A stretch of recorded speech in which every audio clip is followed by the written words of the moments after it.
Hello, protocols, packets, and programs. We can't leave July without one more Appsec math problem.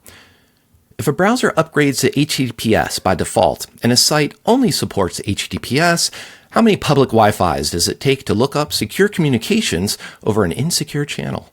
Which means this week we chat with Paul Davis about AI, Appsec, and changing behaviors. Stay encrypted and stay tuned for Application Security Weekly. This is a Security Weekly production for security professionals by security professionals. Please visit securityweekly.com/subscribe to subscribe to all the shows on our network. It's the show to learn the latest tools and techniques to understand DevOps, applications, and the cloud. Your trusted source for the latest AppSec news. It's time for Application Security Weekly.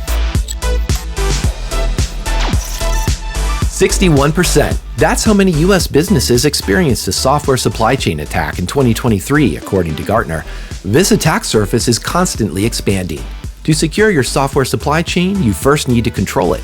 JFrog offers an end-to-end platform that manages and controls the binaries and DevOps processes across the entire software development lifecycle. With JFrog, you can deliver trusted software with speed. Visit securityweekly.com/jfrog to learn more and take control of your software supply chain today.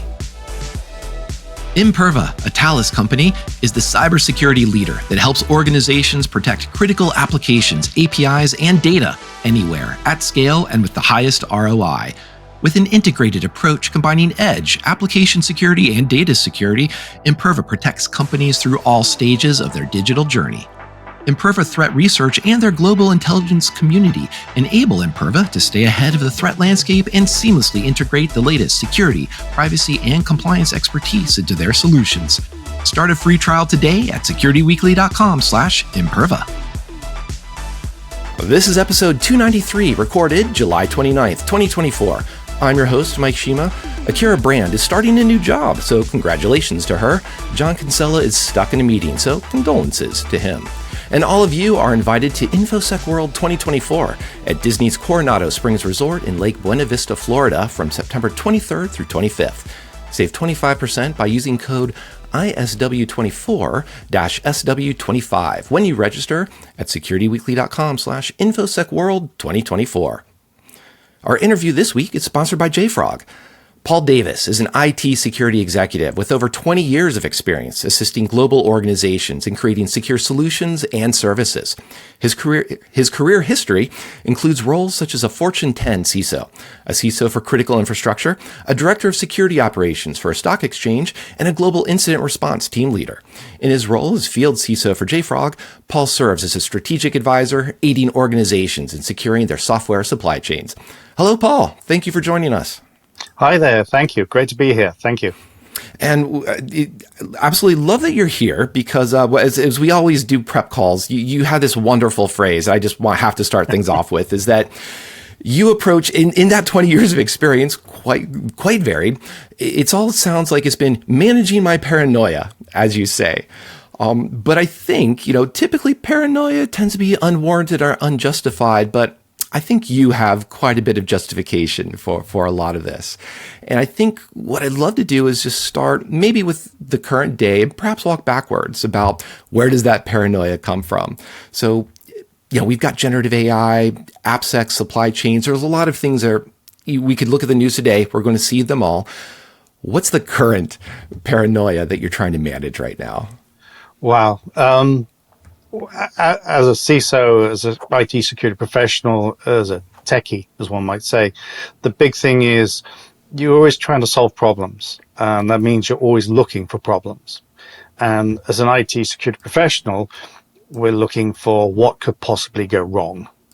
And if you don't have that sort of strong core inside you to manage your paranoia, you would never leave the house. Because you're always anticipating the bad stuff. So the thing for me is to balance that world of looking at the world in a strange way of like what could go wrong with, hey, the world is a wonderful place and there's wonderful people and there are people with good hearts and good intentions. And so that gives you that ability to manage that paranoia, but also means when you're dealing with executives, You're not coming across as the fear, uncertainty, doubt king or queen, as one might say, to the executive saying, oh, the world is collapsing, because they don't want to really hear that. They want a balanced view. And that's what we have to do, balance security with practicality. And that balance is I've got to go to one of my favorite topics is AI, generative AI in particular, because it's new. It's fun to play with, but there are a bit of what we're going to add to our poor mental state here, paranoia as well as hallucinations. Yes. But a lot of people just thinking, well, AI is solving this, or we can use AI. And here I'm thinking about how Appsec teams can use it, not from attackers, but maybe there's a bit of a disconnect. And one of your themes is that communication with boards, with executives. So how does AI, what do you see AI in the year of 2024? So everybody sort of heard of AI, the explosion of AI with these generative AI solutions. Everybody's like, oh, wow, this can make my life easier. I can move faster. I can move safer. And then they went and said, write me a program that does this. And it doesn't quite work the way you want it to. You really do need to have experienced people who can look at the code and review the code and say, yes, this is right, this is wrong. So in a lot of ways, we've kind of started off on the wrong foot when it comes to Gen AI. We said this is going to replace us. It's not. It's another tool for our tool belt.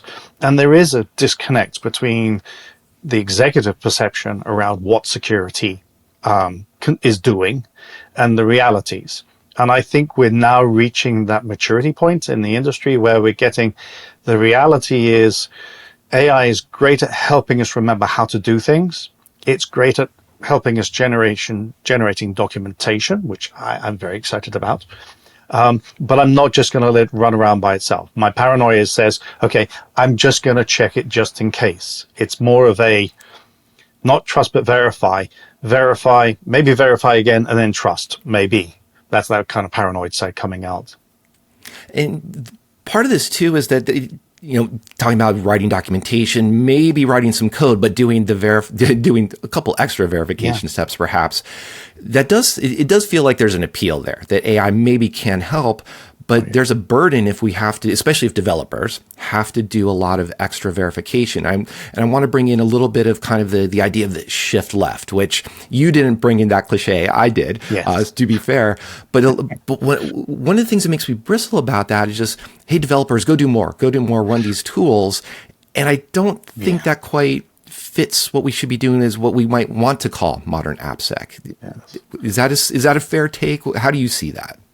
I mean, as a recovering developer myself, as I put it, I like to code fast, efficient, and cleanly. And I don't want to increase burden. I don't want to add on unnecessary burdens on developers. It's a creative art. We're building something to solve a business problem. So it's not necessarily, I use it, for example, I'm writing a piece of code. I won't ask it to go and recommend an open source library necessarily. I might have something assess it, which has AI intelligence. But if I'm saying, oh, look, I'm programming in Python now, and I want to do a sort on this array, knowing how to talk to these generative AI agents is a wonderful thing. And I think that's a key thing we have to learn. You can put guardrails in. I love it for summarizing documents. Like, hey, summarize the functionality of this program. I've been a hot code fixer where they send you in to fix code. And if I'd had that back then, life would be much easier. You say, tell me what the functional flow of this program is, as opposed to having to read lines of code over days. That sort of stuff is beautiful. So trying to make life easier and trying to help us make less mistakes. I mean, okay, another cliched stat, supposedly 25% of a developer's time is spent fixing code. 25%. Not actually programming, not actually solving problems, not getting creative, not creating some wonderful thing. It's fixing code. If I could reduce that and have a little sidekick, a little robot on my shoulder saying, hey, look, that code is a bit dodgy. That library, you don't want to use that one because that one's not quite good. And you might want to use this version, or you might want to, hey, this input you're putting in, maybe you should clean it so it doesn't allow an injection attack. That would be brilliant. And if you've got a developer and you as it learns and you learn, so your code will get better. And there's an aspect too to kind of reinforce that concept is that developers also spend a lot more time reading code than they do writing it. So as you point out, just understand what the heck is this doing? If you can get a quicker answer to that from an AI, that actually does feel like already just something helpful, something that has value. Yeah, definitely. Sorry, go ahead. A lot of what you were just describing too is, giving us a very fun, what does a conversation sound like between a developer and that AI? You're kind of walking us through some of those prompts. Tell me about this. What does this do? Give me some documentation. And, we're still learning, like, what are the quote unquote prompt engineering, or what does it just mean to interact with an API? But I also want to bring in now, Appsec people for the longest time have been prompting developers as well to just write secure code. Here's a top 10 list. Follow this top 10 list and everything will be secure. But I think you might see over 20 years of history and experience, perhaps that type of prompting of developers hasn't quite worked. So what are some ways that Appsec can be better about communicating or drive that behavior change that we're aiming for to see, quote, that idea of secure code? One of the key things, and is whether it's Appsec or IT security programs and developers, is we do have this tendency to throw things over the wall and say, fix it. Right? And from that perspective, we then send everything over, including the stuff that's not applicable, that doesn't have the context of actually the reason we're marking this is bad, and we just send them like 100 problems, of which 80 are non-applicable, right? And so the developer sits and go, no, I've got to sit there and I've got to fix it again. Why? This is destroying my soul when I'm doing this sort of thing. So what you're going to do as an Appsec team is make sure we're actually proving that things are bad, and we can use AI for that, and we can use intelligent engines to generate and say this actually is not applicable. But also, not only that, when we throw it over, we don't actually throw it over, we have regular meetings. Some of my most successful meetings have been where we have a weekly meeting where we go through the problems. And you might say, this is going to, now you make it fun. You entertaining, you learn from each other, and it is a symbiotic exchange of information, which is really, really important to do. Okay? So from that perspective, I think it's great. And that's an aspect of, I'll say maybe in individual or at a small team type of change that you're interacting with for those meetings, talking with developers. Yes. How do those strategies change when you're looking at something much larger, like an organization or a top 10 company, this type of thing? I think one of the most important things is I really do see the role of Appsec and security teams to actually be the people building the bridge. So, for example, do your issue tracking in Jira. Don't make them use some weird ticketing system. Work in the world they live in, because first of all, you'll start to understand and develop empathy about what they're facing, what tools they work with. And also it's something that is there. The key thing for me is that there are lots of tools which create Jira tickets. But the problem is that when the developer then marks it as, hey, I fixed it, that doesn't get reciprocated over in the security team. So that kind of broker thing, I think is very, very important, because otherwise the support people, the people responsible for tracking tech debt, spend half their life going through Jira tickets, just updating the status corresponding, because we have separate ticketing systems, but they do need to be connected. But just doing that, as I said, the meetings at the beginning are painful, but by the end of it, people love it because we're starting to improve and enhance the business through our security knowledge exchange. And I think how's the business, I'm going to guess, is one of those conversations that you emphasize. I doubt when you were a CISO talking to boards, et cetera, you were reporting on, we had this many Jira tickets, this other Jira tickets. Even I, obviously not on a board, not a CISO, I'm going to get bored in that kind of conversation. Yeah. And so, you want to actually show how you're making a change from a cultural perspective. The improvement in the model, showing that actually this is enhancing the performance of the business, the code is quicker. If we do less bugs and less issues, there are less change windows because we're doing less upgrades. There's less chance of incidents. You might have more performant code.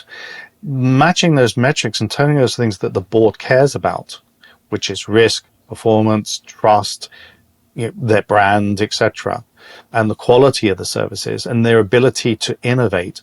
We are the enablers of innovation.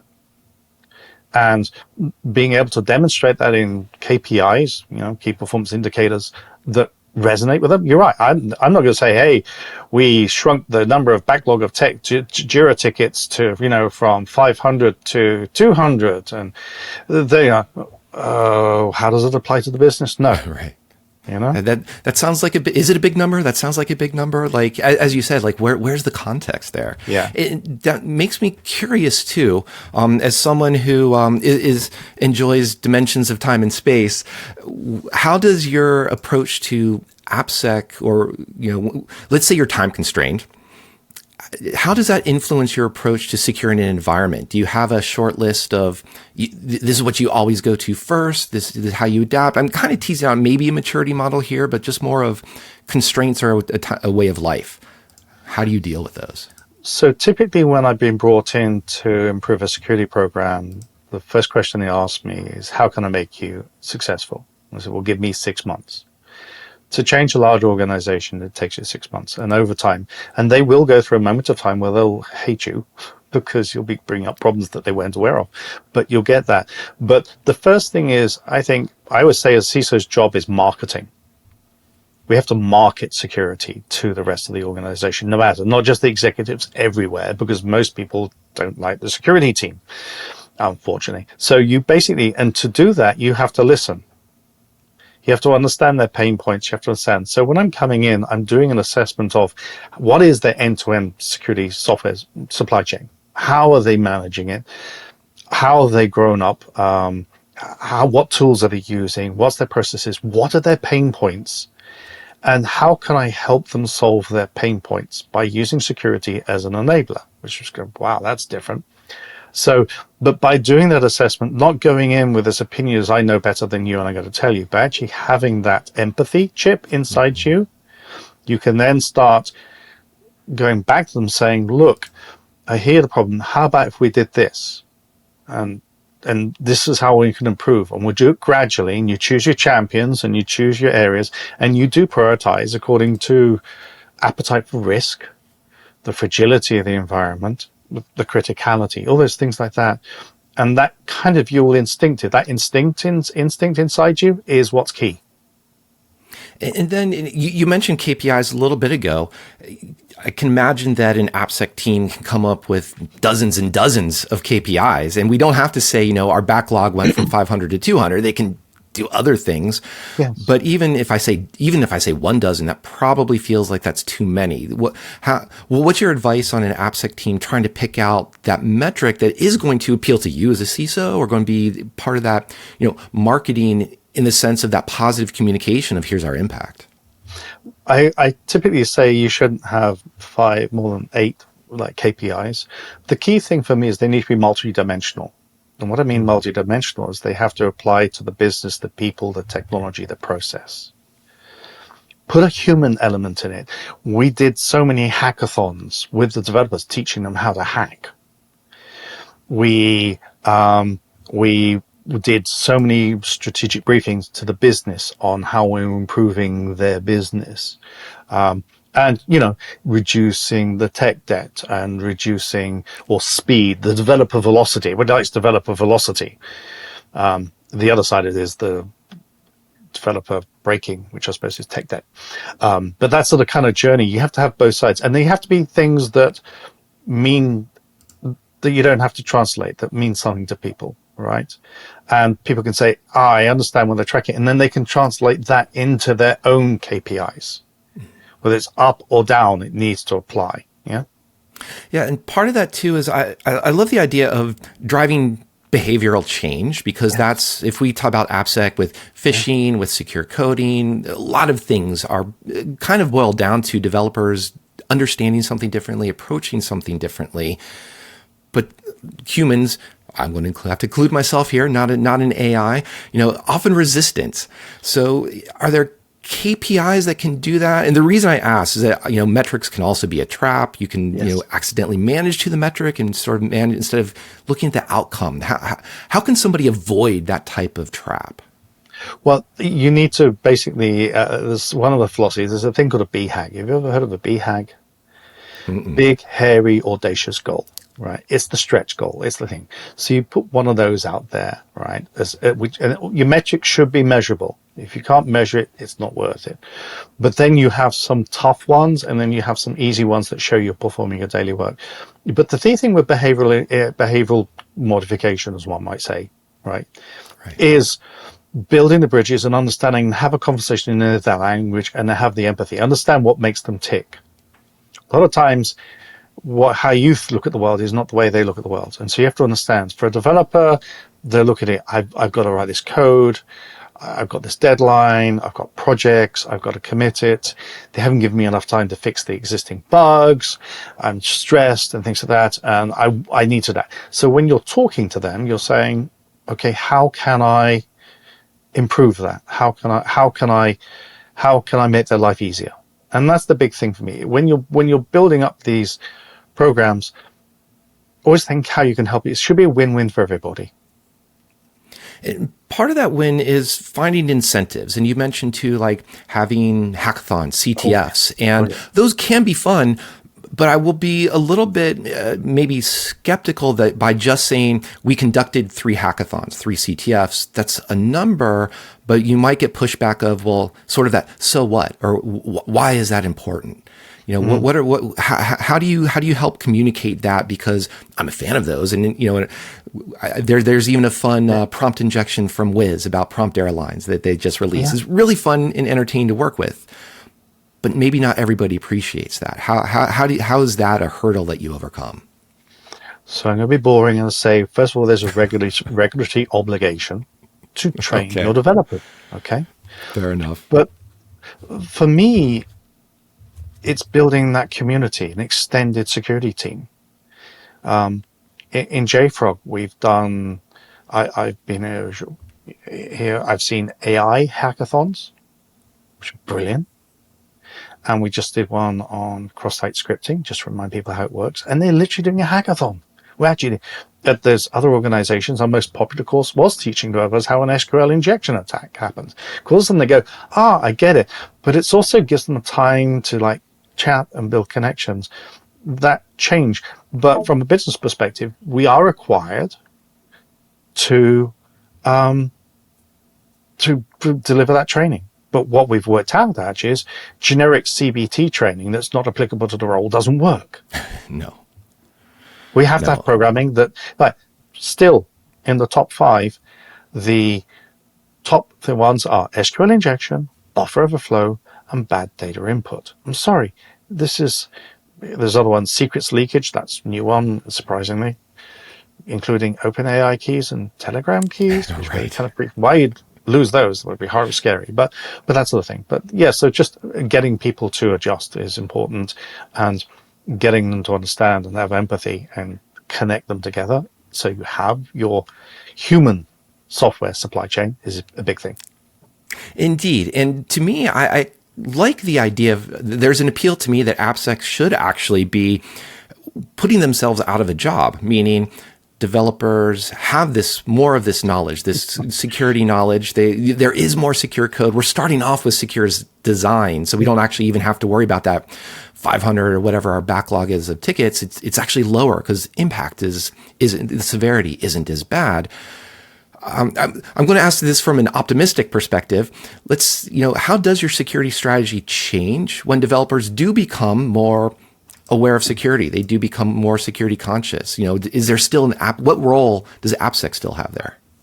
Okay, so for me, it's not necessarily you're creating a situation where you're going to lose your job, or you're going to be replaced by a computer. Right. Actually, what I want to do is get rid of the boring stuff.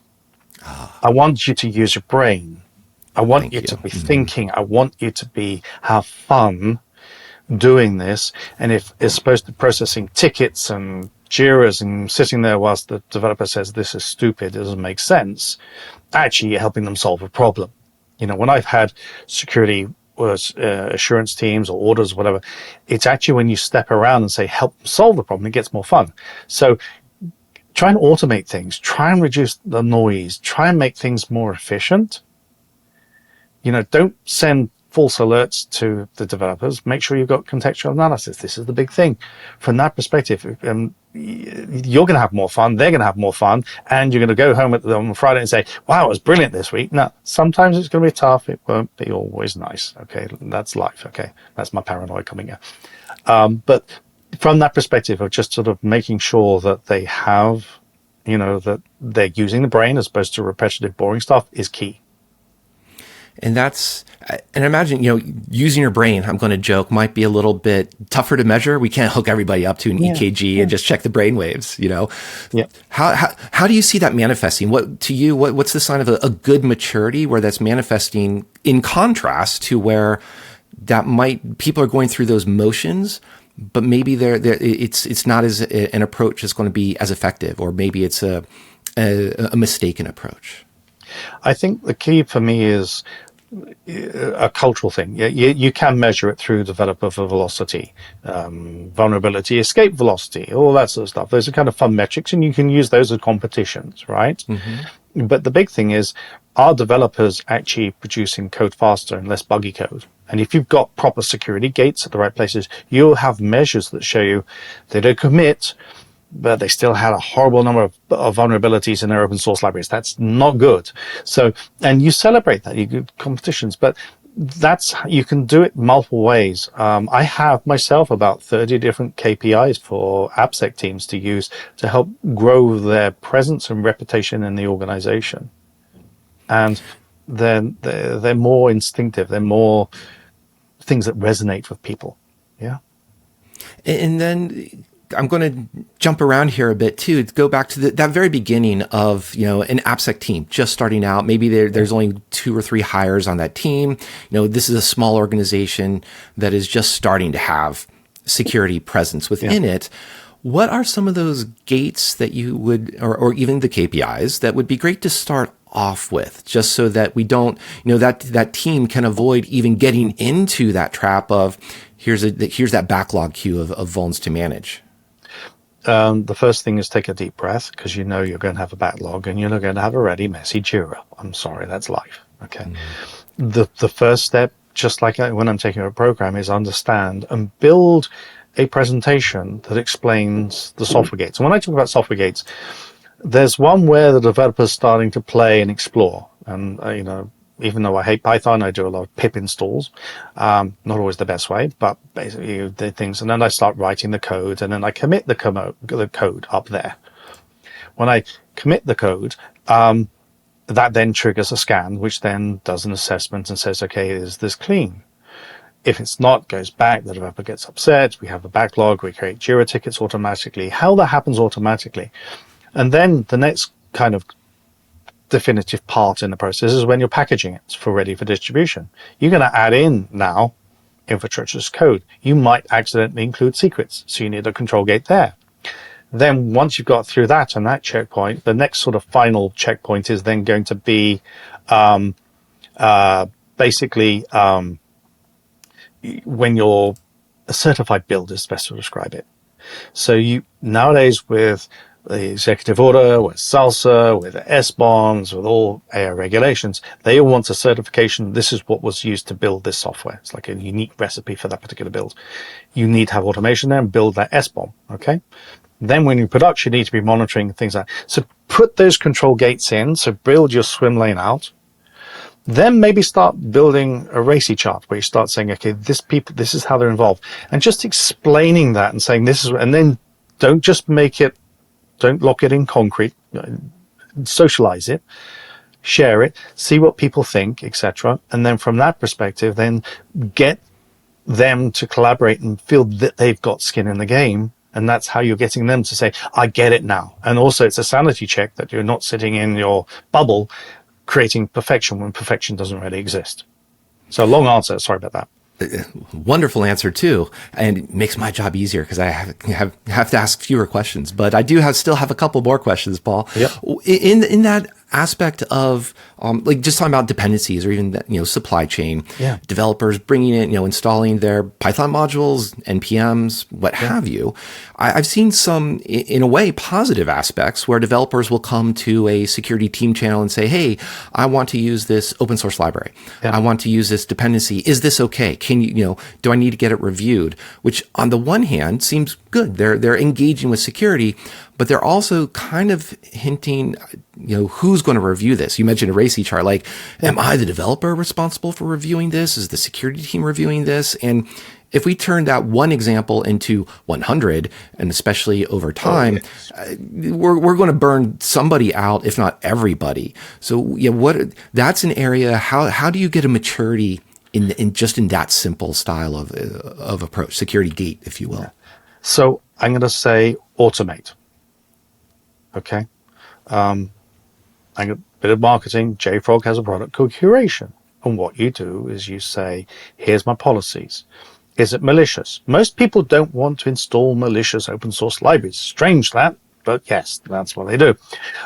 You might say, if it's got a CVS score and there's no fix, don't allow it in. It might have how well is it maintained? Is it got the wrong library? Is it AGPL? That sort of thing.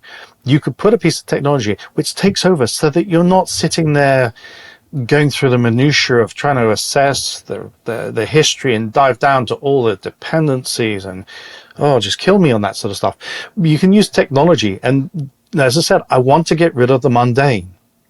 I want you to really use your brain. Somebody doing like reverse engineering a package like Ruby, it killed me. I could not believe how many unmanaged gems there were in the world. But from that perspective, just removing that stuff and dealing with the real issues and I've come across many organizations that said, yeah, we launched a program to do package approval and it failed because it took too long. Developers want instant gratification. I don't want to sit there and wait 2 weeks, let alone even 10 minutes to have a package say yes, no.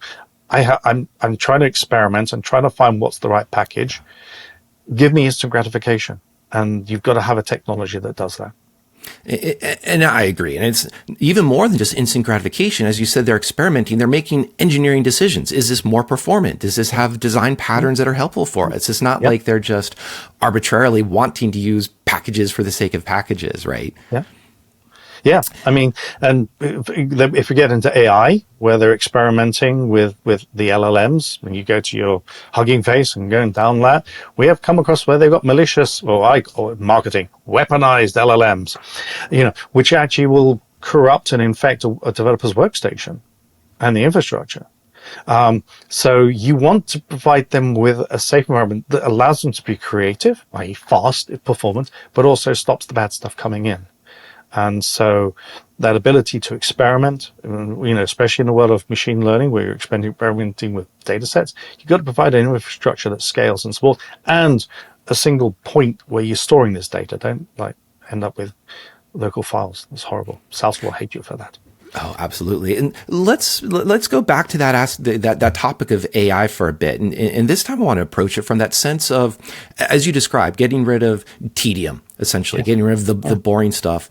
Generative AI, I'll just use that to be more specific, LLMs, seem to have a promise that they could do some of that tedious work. We already mentioned like documentation, stuff like that. Yeah. Maybe it can even just help write secure code, or maybe it can even just say, here's this patch for this. Here's how to upgrade this dependency, patch this thing that doesn't have a patch available right now. Do some code generation.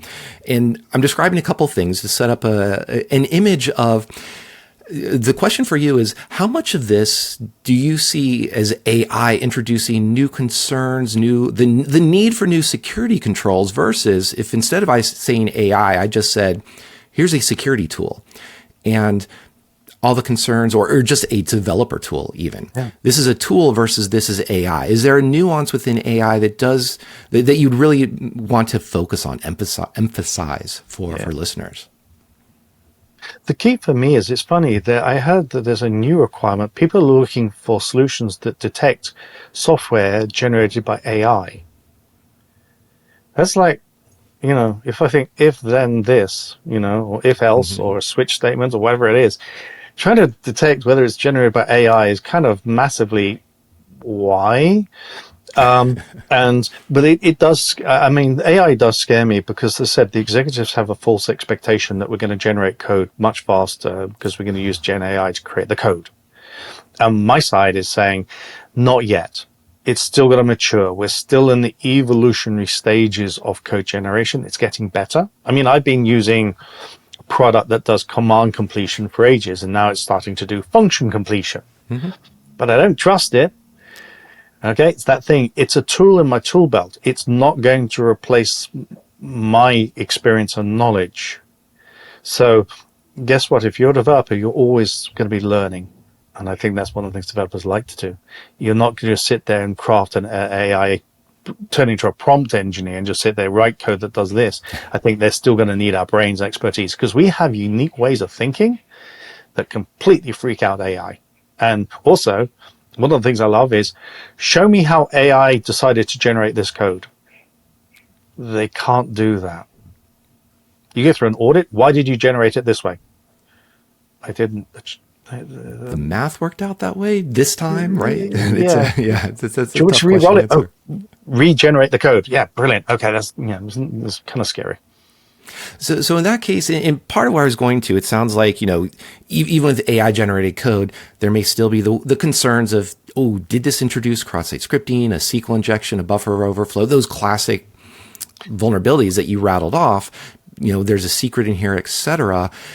If I turn this around a bit to say, what is the type of AI that you wished exist? Or is this even, do we even need an AI for this? Is there something else you would also prefer that developers have in their toolbox instead that was better for secure software? So the fun thing is that the AI can also already tell you've got a secret, you've got that. The bugs that it includes are more subtle. And that's why you have to look at the code. JFrog did publish results about using code gens from a couple of generations ago, and they look logical on the surface, but actually know their problem. And that's the thing. So it's not that they'll detect the simple things, but when they generate the code, it's the subtle things, or it doesn't compile. You're writing a C program and doing this, and it's written the incrementer for an integer the wrong way. You might miss that, and you will keep wondering why it doesn't hit the last file in the list, sort of thing, because it's counted number of files, whatever, right? That sort of thing. Yeah, it's kind of fun. I mean, I'm not anti-AI. I just think we have to use it the right way. So the difference between a stick shift and an automatic. Yeah, and I'm going to say you didn't quite phrase it like this, but I think what I'm hearing is it's definitely an assistive tool rather than a replacing tool. At the moment, yes. At the moment, I'll save for when that timeline is coming to the very end, and we'll hold you to it. But I have a few more questions to get through, perhaps, before we put you on the spot. Thank you. We've gone through. I do want to come back. Part of the reason I also asked about AI is that idea of controls, frameworks. Like, is there anything different within Appsec in the last 20 years? And if we look at a top 10 list, that the OWASP top 10, that hasn't really changed appreciatively. No. But some of what has changed, I think, is the attitudes, or what we're trying to do about the people and processes. You were describing like behavior modification, communication. These are skills that I think are underappreciated, or a lot of people like to refer to, but there's maybe not either well-defined or good resources even for this. So you might come in and obviously you have the experience, but you also, I'm going to guess, want to educate people, train someone, or someone comes to you and it's kind of a mentoring and say, how do I become the next Paul Davis? What are the resources out there? Should they so wish to do so? To learn these communication skills, navigating this business aspect that's key to Appsec. Yeah, I mean, what has changed is the business focus and understanding that there's a risk with software. Beyond, it's got a bug. Some of the regulations require the CEO to actually sign a piece of paper or delegate it, which is kind of fun, to someone to sign off that they are doing secure coding. I mean, all of a sudden there's accountability. CISOs are having to get liability insurance and get indemnity from their employers for 10 years. And this level of there's accountability now for software is becoming prevalent, and it's a big thing. And so you're right. When if you're going to be a security leader sometime, or you're planning your career down that path, I should say, you need to develop the soft skills, and you'll be able to talk at different levels. You need to be able to manage your paranoia. You need to have a balanced family life so that you can handle it. You have to have a very understanding family, because when you get called in the middle of the night, they shouldn't wake up and get grumpy with you, right? I'm lucky. I don't have that problem. But from the perspective of, you have to grow, it's not just technology. It's like I've mentored a number of CISOs, and having a broad breadth of technology is one aspect. The other part is the soft skills of communicating and understanding business risk, and realizing you have to balance security with the mission of the organization. And it's a very careful balance. And in the end, one of the things that people kind of have this realization is, we're advisors to the business. The actual risk is accepted by the business.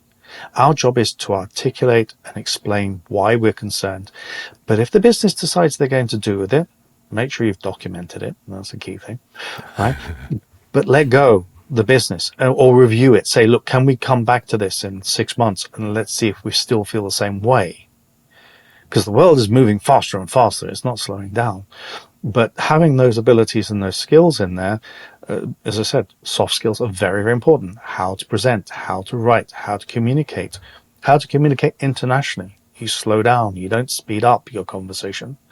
All those things are key around how you need to develop your skills to become a leader that's communicating with not just security people, but executives and other parts of the organization. Well, maybe as one last, maybe one final example of that, I'm going to come to you as perhaps like a naive Appsec manager, someone who's hasn't worked with large organizations, and I'm going to say, we want anything with a CVS score of 8.0 and higher to be fixed. And look, I've also got all these CWEs that I've collected for this, and I want to go make sure this is our policy. All of them have to be fixed. Help me walk me through how that conversation should go or should have gone from that risk perspective that you're describing. Because I'm just going to say 8.0, it's got to be fixed. I mean, the thing is first of all, that's a great thing to do. I'd like to fix all the 8.0s. Mm-hmm.